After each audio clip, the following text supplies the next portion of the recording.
welcome to the Motorsport Chat. I'm Natalie. I'm Ellen. And I'm Cam. So, the Las Vegas Grand Prix has now announced that it's going to move 2 hours, which is, going to change the whole dynamic of the weekend. And for us, it means an even earlier morning, doesn't it? 4 a.m. 4 a.m. Oh my goodness. Now, Cam, you won't be watching this, will you? No, I'm in Japan. I'm like the only person that benefits from the time zone change, and I don't because I'm on holiday. But that's one of the things that's interesting about this race. It's in such a weird time zone.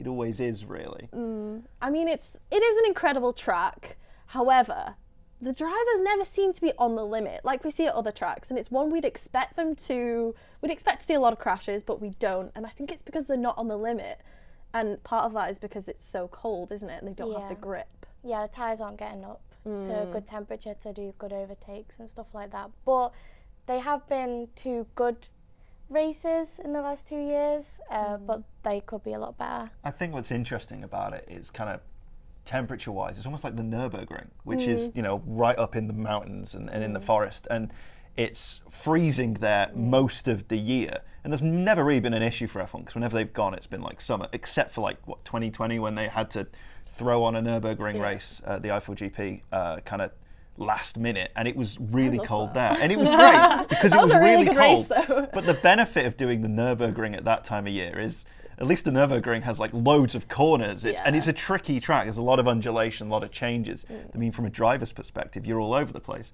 Las Vegas just doesn't have that. It's just a bunch of streets, so they're not challenged all that much as 2 maybe heavy braking events. There's not all that much to kind of challenge a driver. So they don't really need to push as hard as they should, really. And when they are pushing, they're on a straight, so it doesn't really matter, I mean, the amount of American races we have at the minute is always a topic of conversation. Too many, I would say. And most people would agree. Even the Americans probably would agree. Yeah. But where else would we have a race? Where would you want to see a race? Oh, wow, I don't know.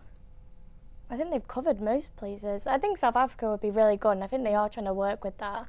I don't know, what about you? Yeah, I think Kyalami in South Africa is a fun track. I think it needs changing. It's really thin, really narrow circuit, and obviously these cars are so wide. But I think that would be a really fun track. Or there's like a couple in New Zealand that are quite fun. But we already have Australia, really. So I think if I had to choose anyway, it'd be Kyalami in South Africa. I know the African race is probably going to end up being Rwanda by the sounds of it.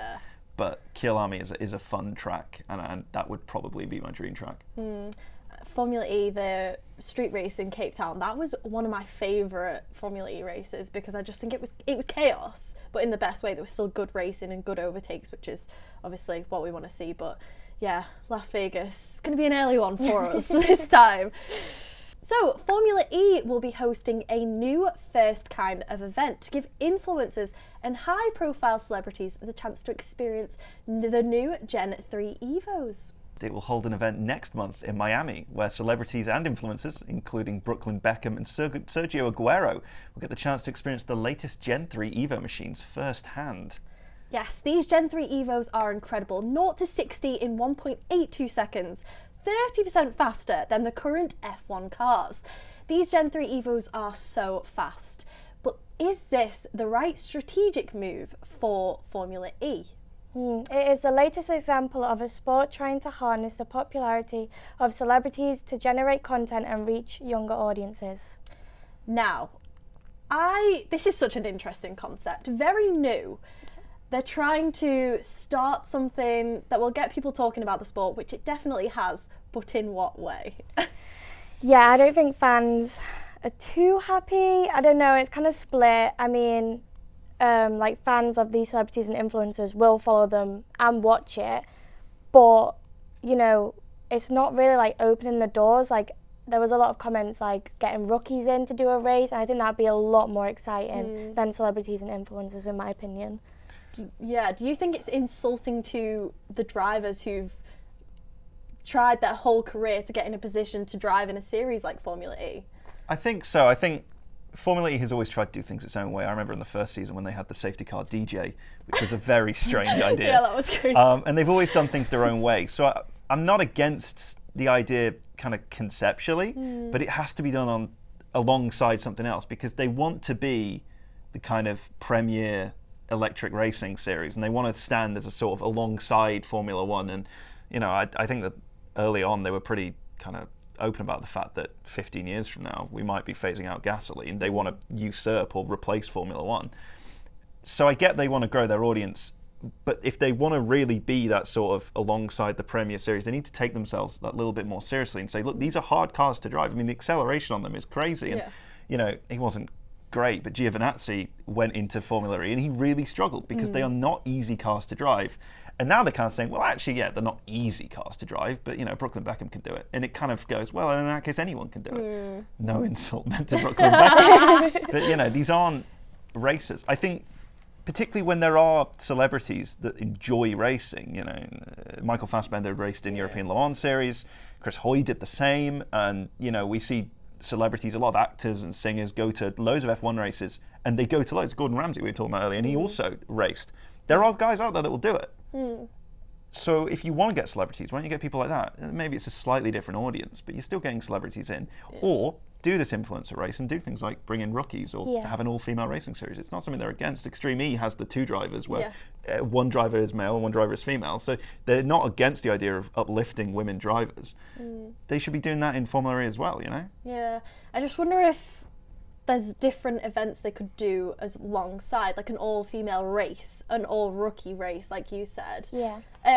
The influencers and celebrities they've chosen, like you said, questionable. I think they could have chosen some who we do see consistently in the industry at races, who watch the races at home as well, and genuinely have an interest for motorsport in general. But I think it'll be interesting to see how it goes. It's not far off in March in Miami, so yeah, it'll be interesting to see how that one goes.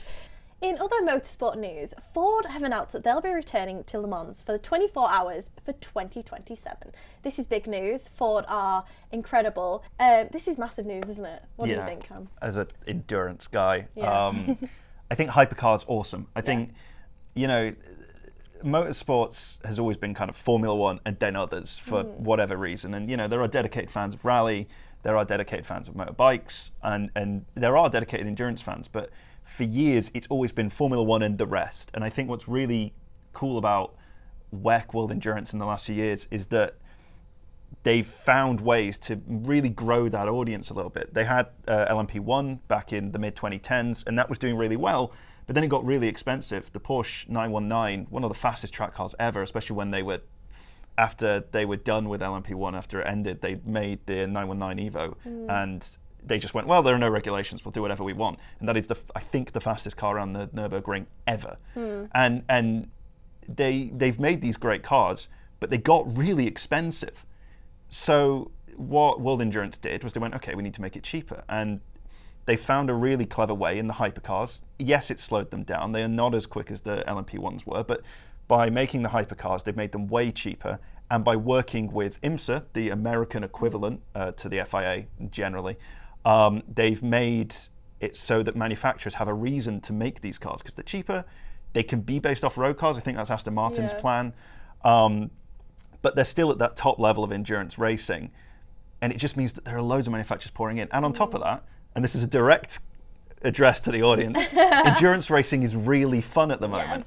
Yes, a lot of people think endurance racing is just cars going around for 24 hours. And I mean, I'd be happy with that too.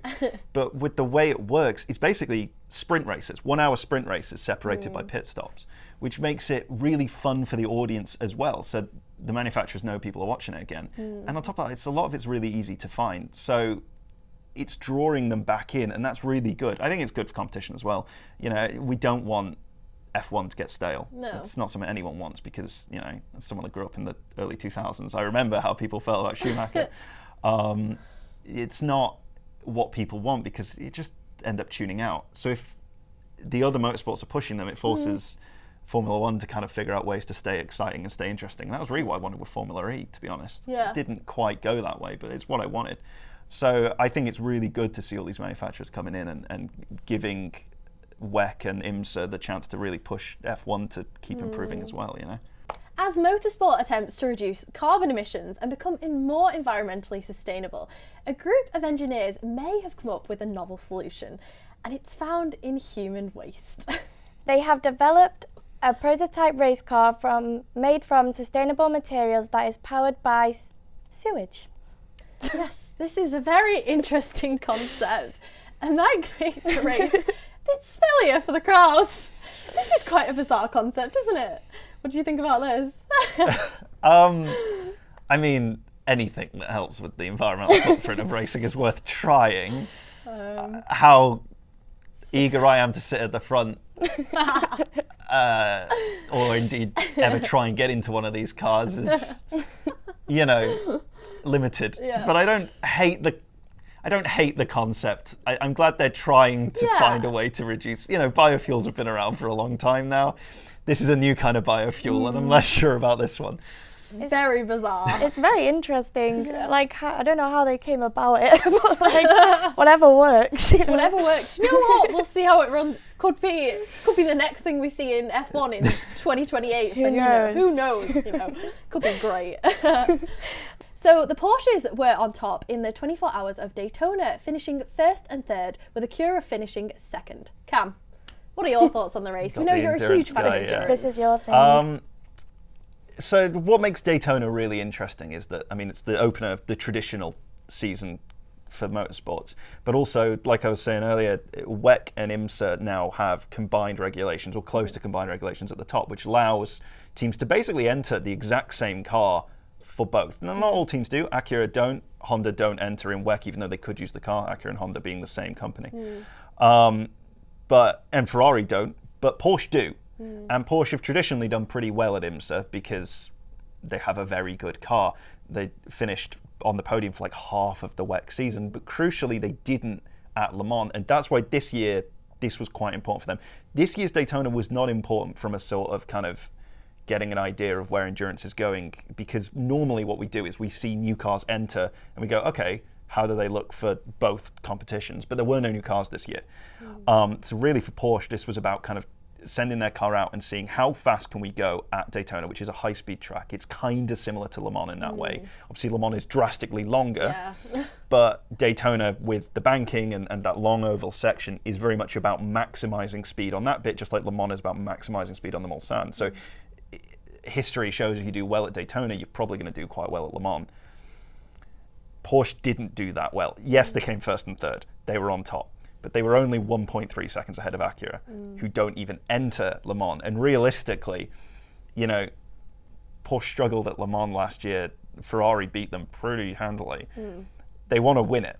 They did so. I think, off the top of my head, they ended up winning the WEC championship. But no one talks about that. They talk about Ferrari winning Le Mans. And that's the weird kind of thing. It's a bit like if no one cared that Max won the driver's title last year.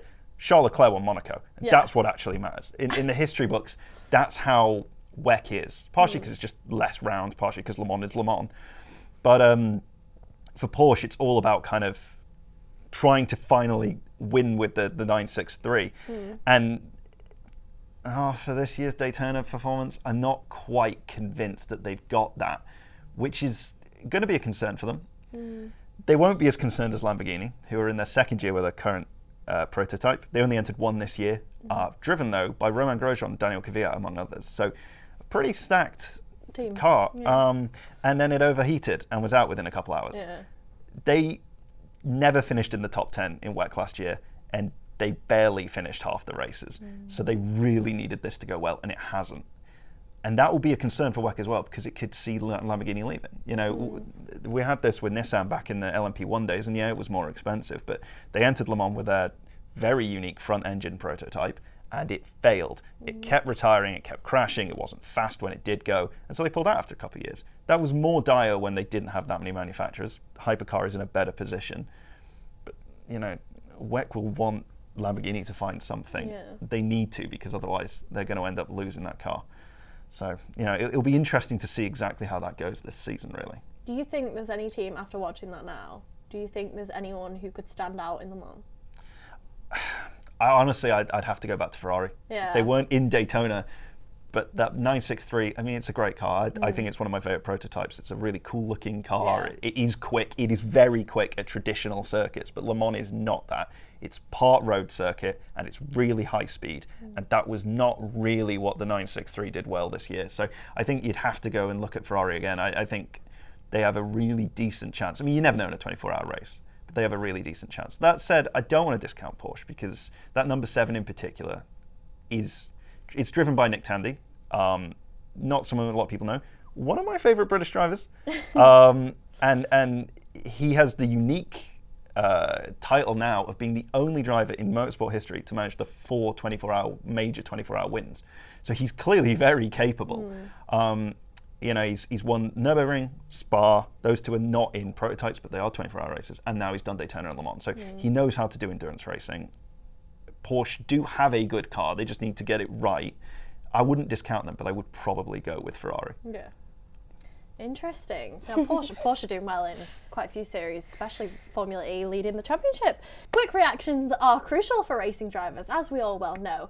So we're going to test our skills to see who has the quickest reaction time. So here we have the app we're going to use. We have to hold it down until all 5 lights go green, and then as soon as the lights are out, then we have to let go to see who has the quickest reaction time. So there we go. I'll do it quicker than that, I promise. Restart, there we go. So am I going first? Okay. Ellen is going first. Here we go. I'd like to think I have a pretty quick one, but I don't know. This will tell. Oh my god, it's so long. Oh, that was awful. What was it? That was real bad. 0.389. 0.388. 0.388. Right, Cam. Yep. Are you ready? I'm not feeling good about that. Right. Okay. Off we go. It's the anticipation. It's the anticipation, yeah. Waiting so long. Those lights stay on for ages They as well. do. 0.296. Oh. 0.296. Wow. Right then. Okay, it's my turn. I think I'm going to lose. Here we go. I'll take second. Are we ready? I feel like I'm going to do it here, actually. Oh, you're wonder if really you can setting say, this up wait. for yourself. Can you see that? Oh, I'm really setting myself up for failure here. Okay. Here we go.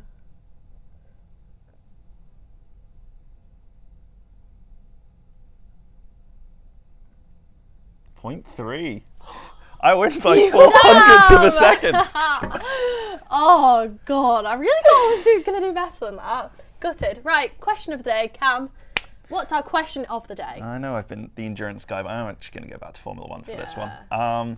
How do we expect Liam Lawson to do? Ooh. Do you know what? I think he's got so much experience throughout his career. I think the DTM experience, I think that will really benefit him now. I think he could do quite well, you know. In that team, you're in the hot seat. Yeah. Second driver, that's a big deal for him. So how he will deal with the pressure, that's a different story, and that's something we'll see within the first few races, I think. Yeah, I know. I think he will do really well, and I think he will perform. But I did want to see Yuki in that Red Bull seat. He's really performed this year. He really performed last year, and he's matured a lot. And I think he could have performed in that Red Bull seat, and they're just not giving him a chance. I don't know why. And like Liam's just sort of strolled in, done like half a season, and boom, Red Bull seat, and it's like, ugh. But yeah, I think he will do well though. That team is like they are brutal. They are. Yuki, that's what the team is there for though. Like the RB is there for the junior drivers to almost test, see how they are, to then progress into Red Bull. Exactly. So do you think they're kind of contradicting themselves with the whole point of the team? The weird contradiction at the heart of Toro Rosso, AlphaTauri, V-Carb it's still Toro Rosso in my yeah, head. I will forever call them Toro Yeah. Rosso. The weird contradiction is that they've always felt in order to have the rookies progress like that, they need the benchmark driver, and that was Jean-Eric Vergne. And then it was Gasly. Yeah. And now it seems to be Yuki, which isn't fair because I think Yuki deserves a shot. You know, Gasly deserved a shot and he got it, but way too early. By the end of his time at AlphaTauri, I think he was at, he should have been in that Red Bull. He was perfectly capable, and he's proving it.